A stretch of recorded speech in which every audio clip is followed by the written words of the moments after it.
তাহলে এপ্রিলের প্রথমার্ধে যদি নির্বাচন অনুষ্ঠান করতে হয়, তাহলে ৪৫ দিন যে সময়সীমা লাগে তফসিল ঘোষণার পর থেকে নির্বাচন অনুষ্ঠান পর্যন্ত, সেটা রমজানের মধ্যেই তাহলে ক্যাম্পেইন করতে হবে। এটা একটা অযৌক্তিক ধারণা।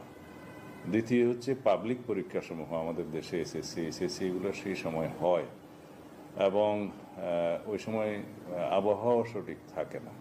এই সার্বিক বিবেচনায় খুব বেশি উনি যদি দেরি করতে চাইলে ডিসেম্বরের পরে জানুয়ারির মধ্যে হতে পারত, সেটা হয়তো গ্রহণযোগ্য বলে মনে হতো সবার কাছে, কিন্তু তিনি সেটা আমলে নেন নাই।